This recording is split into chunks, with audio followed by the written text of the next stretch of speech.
زندگی یہ نہیں ہے کسی کے لیے زندگی۔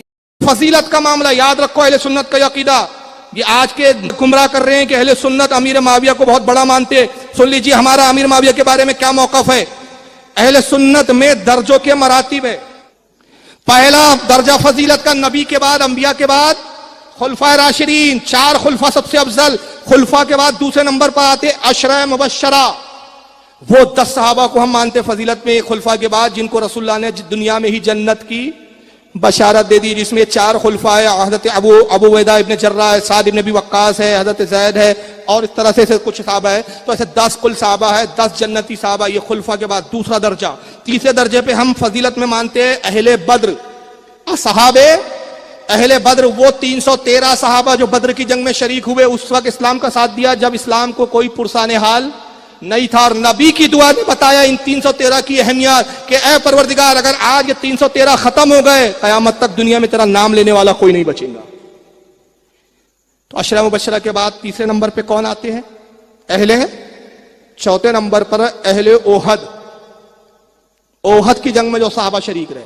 5ویں نمبر پر آتے ہیں اہل بیت۔ اہل بیت میں سب سے افضل ترین ہم علی، فاطمہ، حسن، حسین کو مانتے ہیں، اور پھر اس میں ہم ازواج محترمات نبی کی بیویوں کو بھی ہم اہل بیت میں تسلیم، اور ازواج میں سب سے بہتر افضل ہم مانتے ہیں خدیجۃ الکبریٰ۔ اہل بیت کتنے نمبر پر آئے؟ بھول گئے؟ 5ویں نمبر پر اہل بیت۔ 6ٹھے نمبر پر ہم مانتے ہیں اصحاب اولین، وہ صحابہ جو مکے میں ایمان لائے سب سے پہلے، 6ٹھا نمبر۔ 7ویں نمبر میں ہم فضیلت میں لاتے ہیں اصحاب مہاجرین، وہ مکے کے صحابہ جو ہجرت کر کے مدینہ گئے۔ 7ویں نمبر پہ 8ویں میں ہم مانتے ہیں اصحاب انصار، وہ مدینے کے صحابہ جنہوں نے ایمان لانے میں سبقت کی اور رسول اللہ کو مدینے آنے کی دعوت دی، حضور کو انہوں نے قیام کی جگہ عطا فرمائی، صحابہ کو انہوں نے مددیں کی، اصحاب انصار۔ 9ویں نمبر پر ہم مانتے ہیں اصحاب بیت رضوان، وہ صحابہ جنہوں نے رسول اللہ کو ہاتھ پر درخت کے نیچے صلح حدیبیہ کے موقع پر بیعت کی تھی، اسے کہا جاتا ہے اصحاب بیت رضوان، جن کی فضیلت قرآن میں آئی۔ اور 10ویں نمبر پر پھر آتے تمام صحابہ، یہ 10 درجے۔ اب ذرا امیر معاویہ کا لے جائزہ۔ خلفائے راشدین میں امیر معاویہ نہیں، عشرہ مبشرہ میں امیر معاویہ بولو ہے نہیں، اہل بدر میں امیر معاویہ نہیں، اہل احد میں امیر معاویہ نہیں، اہل بیت میں امیر معاویہ نہیں، اصحاب اولین میں امیر معاویہ نہیں، اصحاب مہاجرین میں امیر معاویہ نہیں، اصحاب انصار میں امیر معاویہ نہیں، اصحاب بیت رضوان میں امیر معاویہ نہیں۔ 10ویں نمبر میں عام صحابہ کے درجے پر۔ تو جب امیر معاویہ ان 9 پہلے کے مراتب میں ہے ہی نہیں، تو بار بار امیر معاویہ کا لا کے تم سنیوں کو بدنام کیوں کرتے ہو؟ سارا ٹھکرا سنیوں پہ پھوڑتے کیوں ہو؟ صرف امیر معاویہ کے بارے میں ہم اہل سنت کا صرف یہ موقف ہے کہ امیر معاویہ رسول کے چونکہ صحابی ہے، اپنی زبانوں کو لان تان سے روکو۔ السلام علیکم ورحمۃ اللہ تعالی وبرکاتہ۔ احمدک یا اللہ واسلی واسلم علیک یا رسول اللہ، اما بعد فاعوذ باللہ من الشیطان الرجیم، بسم اللہ الرحمن الرحیم۔ رضی اللہ عنہم ورضوا عنہ، آمنت باللہ، صدق اللہ العظیم۔ حضرات ابھی کچھ دنوں پہلے کچھ احباب نے مجھے فاروق رضوی انجینئر ناگپور کی ایک کلپ سنوائی، جس میں انہوں نے صحابہ اکرام رضوان اللہ تعالی علیہم اجمعین کے فرق مراتب کو ذکر کیا، بیان کیا، اور کہا کہ صحابہ اکرام رضوان اللہ تعالی علیہم اجمعین کے 10 مرتبے ذکر کیے گئے ہیں، اور ان کا مقصود سیدنا امیر معاویہ رضی اللہ تعالی عنہ کے متعلق ان کے مرتبے کو بیان کرنا تھا۔ 10 مرتبے بیان کرنے کے بعد انہوں نے کہا کہ سیدنا امیر معاویہ رضی اللہ تعالی عنہ کے تعلق سے کہ معاویہ نہ تو پہلے درجے میں ہیں، نہ دوسرے، تیسرے، چوتھے، بلکہ 10ویں درجے میں ہیں، عام صحابی ہم مانتے ہیں ان کو۔ اور اس کے بعد ایک قابل گرفت جملہ یہ بولا کہ بار بار معاویہ کو لا کر اہل سنت کو بدنام کیا جاتا ہے، العیاذ باللہ۔ یہاں دو باتوں پر میں اپنا اندیا جو قرآن و حدیث کے مطابق ہوگا اس کو میں پیش کرنا چاہتا ہوں، اپنا نظریہ پیش کرنا چاہتا ہوں۔ وہ میرا نظریہ نہیں، در حقیقت اہل سنت کا نظریہ ہے، اور ہمارے سلف و خلف جملہ بزرگان دین ان سب کا نظریہ ہے۔ پہلی بات تو عام صحابی جو آپ نے بولا ہے، اس عام صحابی سے آپ کی کیا مراد ہے؟ عام صحابی کا ہرگز یہ مطلب نہیں کہ کوئی بعد کا غوث یا قطب یا بعد کا کوئی سید ان کے درجے تک پہنچ جائے، اس کا ہرگز یہ مطلب نہیں، اس لیے کہ صحابی کے مقام کو بڑے سے بڑا قطب اور غوث بھی نہیں پہنچ سکتا۔ اعلیٰ حضرت امام اہل سنت الشاہ امام احمد رضا خان فاضل بریلوی رضی اللہ تعالی عنہ نے فتاوی رضویہ شریف میں ایک مقام پر حضرت امام عبد الوہاب شارانی کی کتاب الیواقیت والجواہر فی بیان عقائد الاکابر کے تعلق سے یہ عبارت ذکر کی، آپ نے فرمایا انا اکبر اولیاء بعد الصحابتی رضوان اللہ تعالی علیہم اجمعین القطب ثم الامامان ثم الافراد ثم الاوتاد ثم الابدال۔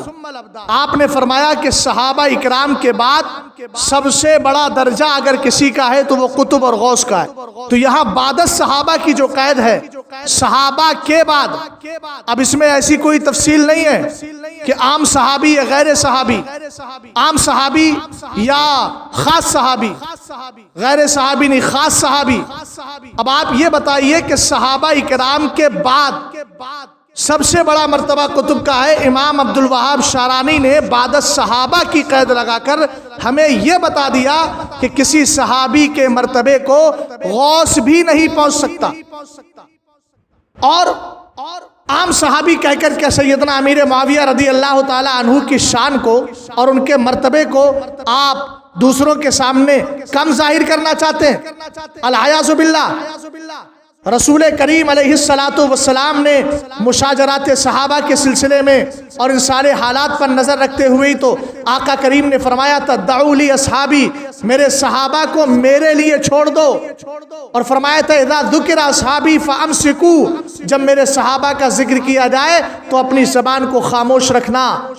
اس طرح کی حدیثوں کو لے کر کے ہمارے علماء اہل سنت نے ایک ضابطہ بنایا، لا نکف عن ذکر الصحابۃ الا بخیر، ہم جب بھی صحابہ کا ذکر کریں گے بھلائی کے ساتھ کریں گے۔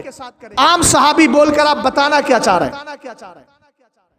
سرکار دو عالم صلی اللہ تعالی علیہ وسلم کی ایک حدیث پاک ہے جس کو امام اعظم ابو حنیفہ رضی اللہ تعالی عنہ نے مسند امام اعظم میں ذکر کیا کہ ایک یہودی بچہ تھا، سرکار علیہ السلام کی بارگاہ میں رہتا تھا، اچانک طبیعت خراب ہو گئی تو آقا کریم علیہ السلام نے ارشاد فرمایا اے میرے صحابہ اکرام قوموا بنا، ہمارے ساتھ اٹھو، اے نعود جارنا الیہودی، چلو ہم اپنے یہودی پڑوسی جو ہے اس کی مزاج پرسی کر کے آتے۔ صحابہ اکرام گئے تو حدیث کے الفاظ ہے فوجدہ فی الموت، آقا کریم علیہ السلام نے ان کو موت کی حالت میں پایا۔ سرکار علیہ السلام نے فرمایا اشہد ان لا الہ الا اللہ وانی رسول اللہ، گواہی دو کہ اللہ کے سوا کوئی سچا معبود نہیں اور میں اللہ کا سچا رسول ہوں۔ اس نے اپنے باپ کو دیکھا، پھر باپ نے کچھ نہیں کہا، دوبارہ سرکار نے پھر دعوت دی، پھر اس نے اپنے باپ کو دیکھا تو باپ نے کہا اشہد لہو محمد عربی صلی اللہ علیہ وسلم کی بات کی گواہی دے دو۔ اس نے جب گواہی دے دی، سرکار دو عالم صلی اللہ علیہ وسلم کا کلمہ پڑھ لیا، مسلمان ہو گیا، زندگی کا آخر وقت تھا، تب آقا کریم علیہ السلام نے فرمایا الحمدللہ الذی انقذ بی نسمۃ من النار، تمام خوبیاں اللہ کے لیے جس نے میری وجہ سے ایک جان کو جہنم سے آزاد کر دیا. اس کے بعد ان کا انتقال ہو جاتا ہے. اب آئیے علماء اکرام سے پوچھئے, علماء اہل سنت سے پوچھئے, کیا ان صحابی کے مرتبے کو جن کو کسی بھی نماز کا موقع نہیں ملا, زکوٰۃ خیرات کا موقع نہیں ملا, ادھر کلمہ پڑھا, سرکار کے چہرے پر نظر ڈالی ایمان کی حالت میں, اور پھر اسی حالت میں دنیا سے چلے گئے, سرکار نے خود ان کے جنتی ہونے کی بشارت دے دی اور فرمایا اللہ کی تعریف, اللہ کی ایک خوبی ہے اس بات پر کہ اس نے میری وجہ سے جو ہے ایک جان کو جہنم سے آزاد کر دیا. اب آپ ذرا غور کیجئے گا کہ جنہوں نے کچھ نہیں دیکھا, آقا کریم علیہ الصلوۃ والسلام جنہوں نے کچھ اعمال نہیں کیے, سرکار دو عالم صلی اللہ تعالی علیہ وسلم کا چہرہ دیکھ لیا تو چہرہ مصطفیٰ کے دیدار نے ان کو جنت کا حقدار بنا دیا.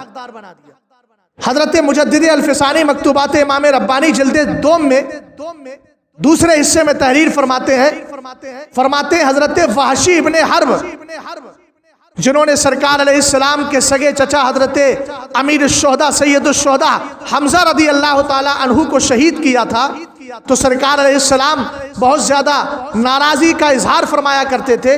جب انہوں نے آقا کریم کی بارگاہ میں امان چاہی اور آقا علیہ السلام سے کہا میں مسلمان ہونا چاہتا ہوں, تب سرکار دو عالم نے ان کو اجازت دی, کلمہ پڑھایا اور ایک نظر ایمان کی حالت میں سرکار دو عالم کو دیکھا, اور دیکھنے کے بعد آقا کریم نے فرمایا اب دوبارہ تم میرے سامنے مت آنا, اس لیے کہ تمہیں دیکھتا ہوں تو چچا کی یاد آ جاتی ہے. تو میں آپ سے پوچھنا چاہتا ہوں کہ ان کے بارے میں آپ کو پتا ہے حضرت مجدد الفسانی نے کیا کہا؟ آپ فرماتے ہیں وحشی ابن حرب جنہوں نے سرکار علیہ السلام کو ایک نظر ایمان کی حالت میں دیکھا ہے, بعد کے بڑے سے بڑا غوث بھی ان کے مرتبے کو نہیں پہنچ سکتا.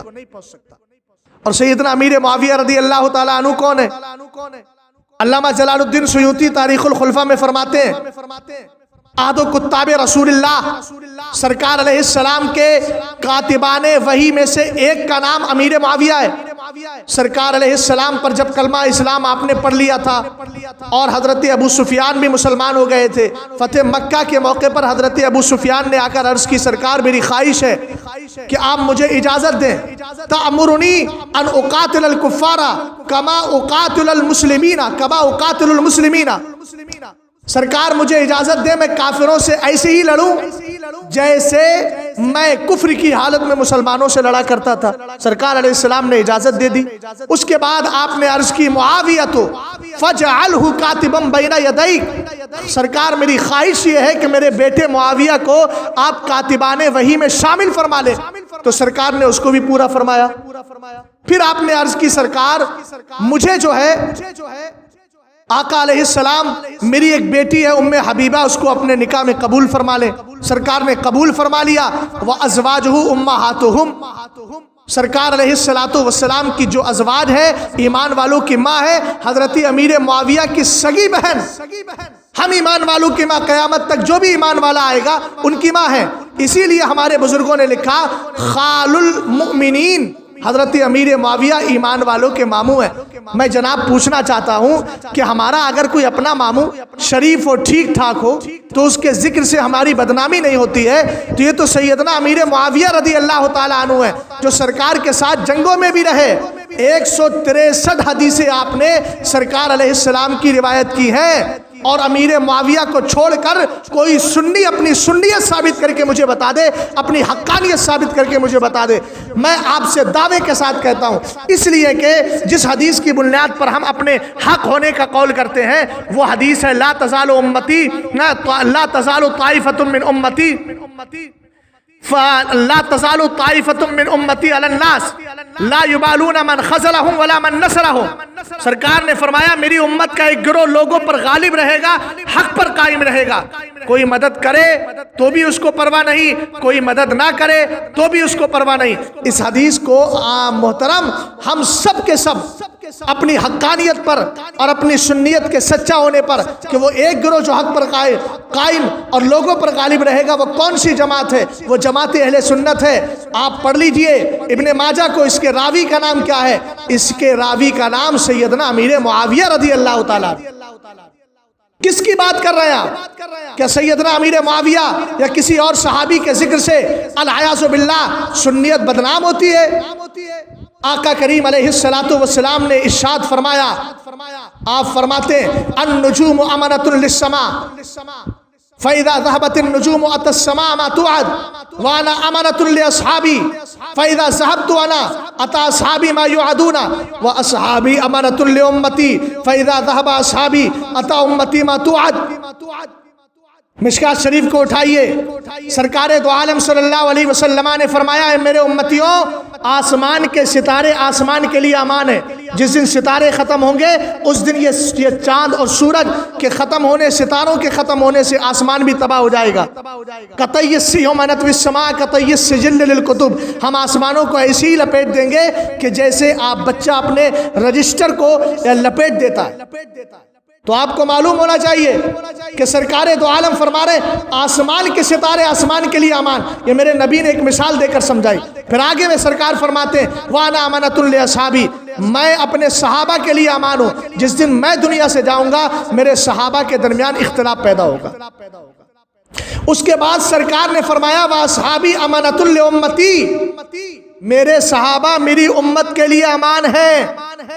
تو کیا صحابہ میں سیدنا امیر معاویہ شامل نہیں؟ یقیناً شامل ہے، اور جب یقیناً شامل ہے تو جس ناگپور کی سرزمین پر تم بسے ہو اور تمہیں جو تباہی کے دہانے سے بچائے ہوئے ہیں وہ صحابہ اکرام رضوان اللہ تعالی علیہم اجمعین کی نفوس قدسیہ اور ان کا پاکیزہ زمین میں رہنا یہ بچائے ہوئے۔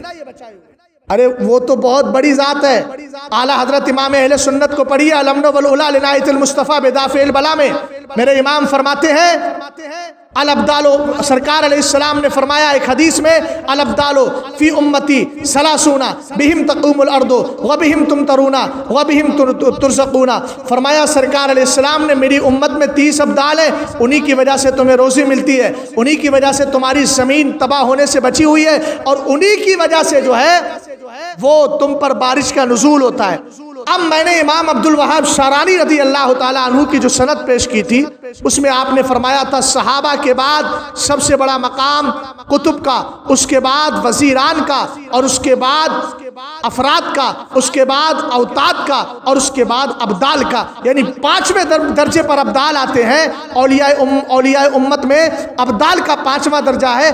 ایک ابدال کے لیے سرکار فرما رہے میری امت میں 30 ابدال ہیں۔ تو ذرا غور کرو کہ جب ابدال کے مرتبے سے بڑا مرتبہ اوتاد کا ہے، اوتاد سے بڑا مرتبہ افراد کا ہے، افراد سے بڑا مرتبہ جو ہے وہ امامان کا ہے جن کو وزیرین کہا جاتا ہے، اور ان سے بڑا مرتبہ قطب اور غوث کا ہے، اور غوث سے بڑا مرتبہ صحابی کا ہوتا ہے۔ تو اسی سے متعین کرو کہ حضرت امیر معاویہ رضی اللہ تعالیٰ عنہ کے ذکر سے سنیت بدنام نہیں بلکہ سنیت کو عروج ملا کرتا ہے، صحابہ کے ذکر سے ترقی ملتی ہے، رفعت ملتی ہے، بلندی ملتی ہے۔ ہاں البتہ میں یہ کہوں گا سیدنا امیر معاویہ کے ذکر سے سنیت بدنام نہیں ہوتی۔ تم جیسے ان پڑھ اور جاہل خطیبوں کو منبر رسول پر بلانے سے البتہ ضرور سنیت بدنام ہوتی ہے، جیسے تمہارے اس فعل سے اور تمہاری اس تقریر سے بدنام ہو رہی ہے۔ اور تمہارا حال تو یہ ہے کہ تمہارے لیے بہتر یہی ہے کہ تم کوئی کاروبار ہی کر لو، اس لیے کہ اعلیٰ حضرت امام اہل سنت فرماتے غیر عالم کے لیے واز کہنا حرام ہے۔ تمہارا علم سے کوئی سروکار تو ہے نہیں۔ کتنے غیر مقلدین نے چیلنج کیے اور تم سے یہاں تک کہا گیا کہ صرف ایک صفحہ عربی عبارت پڑھ کے دکھا دو، تب تمہیں دن میں تارے نظر آ گئے۔ بات کرتے ہو عقائد کی، یہ عقائد پر بات کرنا ہر ایرے غیرے کا کام نہیں ہوتا، بس اتنا ہی بولو جتنا اہل سنت والجماعت نے لکھا ہے، علماء اہل سنت والجماعت نے لکھا ہے۔ اور اگر عربی نہیں آتی ہے تو اردو تو آتی ہوگی، اور یقیناً آتی ہوگی، مجھے لگ رہا ہے۔ تو آپ اگر اردو آپ کو آتی ہے تو آپ کو مشورہ ہے کہ اعلیٰ حضرت امام اہل سنت رضی اللہ تعالی عنہ کی کتاب اعتقاد الاحباب کا مطالعہ کر لیجئے۔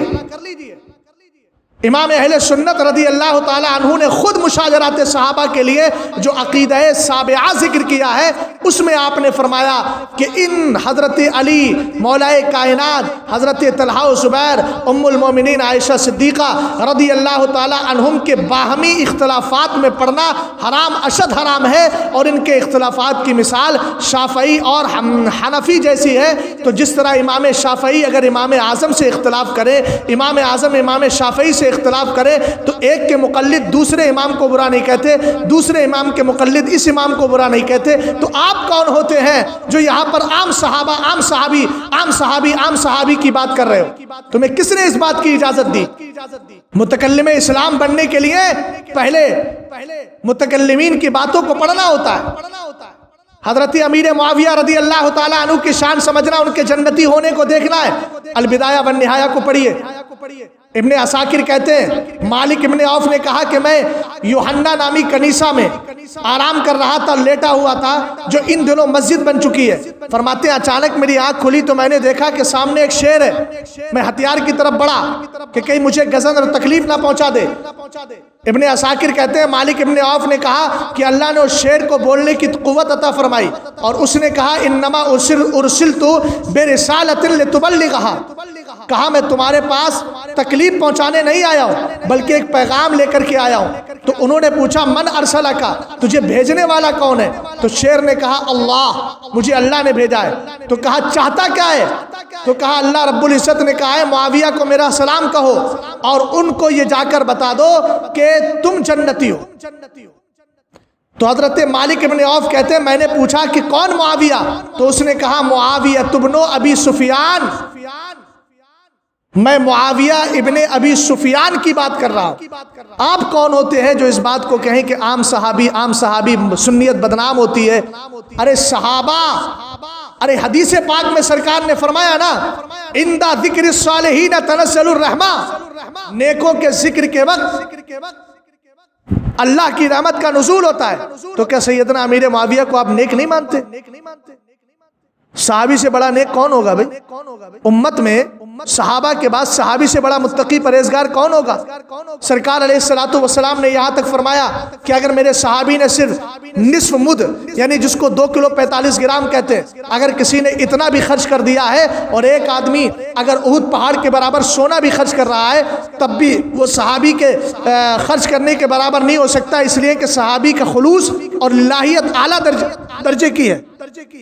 سارے صحابہ قابل احترام ہیں۔ سرکار کی حدیث آپ نے نہیں پڑھی اکرموا اصحابی، میرے صحابہ کی تعظیم کرو۔ سرکار نے یہ بھی تو فرمایا اللہ اللہ فی اصحابی، اللہ اللہ فی اصحابی، اللہ اللہ فی اصحابی، لا تتخذوہم غرضا من بعدی۔ فرمایا اللہ کے کا خوف اپنے دل میں رکھو میرے صحابہ کے حق میں، میرے صحابہ کے حق میں اللہ کا خوف دل میں رکھو، میرے صحابہ کے حق میں اللہ کا خوف دل میں رکھو۔ میرے دنیا سے جانے کے بعد میرے صحابہ کو اپنے سب و شتم، طعن اور برائی اور زبانیں تن دراز کرنے کا نشانہ مت بنا لینا۔ میرے صحابہ کے بارے میں جب بھی بات کرو تو ہوش کے ناخون لے کر کے بات کرو۔ اس لیے میں تمام جماعت اہل سنت سے عرض کروں گا، ایسا شخص جو سیدنا امیر معاویہ رضی اللہ تعالی عنہ کے تعلق سے یہ جملہ بولے کہ بار بار معاویہ کو لا کر سنیت کو بدنام کرتے ہیں، العیاذ باللہ، ایسے شخص پر توبہ لازم ہے۔ اگر وہ امام ہے تو اس کو قطعاً امام بنانے کی اجازت نہیں، اور اس سے قطعی تعلق کیا جائے جب تک کہ وہ سچی توبہ نہ کر لے، اور نہ ہی ایسے شخص کو اپنے ممبروں پر سرکار دو عالم صلی اللہ علیہ وسلم یا دیگر کے سامنے دیگر کے متعلق گفتگو کرانے کے لیے بلانے کی اجازت ہوگی، اس لیے کہ ایسے خطیب سوائے سنیت کو نقصان پہنچانے کے کبھی فائدہ پہنچانے والے نہیں۔ اور جناب تو پہلے سے ہی غیر عالم ہے، اور بارہا ہماری نظریں ان کا مشاہدہ بھی کر چکی ہیں، اور بارہا ہماری نظروں نے ان کے ساتھ ہونے والے واقعات کا مشاہدہ بھی کیا ہے۔ اس لیے آپ ایسے افراد سے، یہ یا ان جیسے جتنے بھی خطیب پائے جاتے ہیں، ایسوں سے یقینی طور پر بچیں، اور صرف اپنی بستیوں میں ایسے علماء اکرام کی گفتگو کروائیں کہ جو علماء اکرام دین و سنیت کو پڑھے ہوئے ہیں، جنہوں نے کتابوں سے واسطہ رکھا ہے۔ اللہ تعالی ہم سب کے ایمان عقیدے کی حفاظت فرمائے۔ استغفر اللہ ربی من کل ذنب واتوب الیہ۔ السلام علیکم۔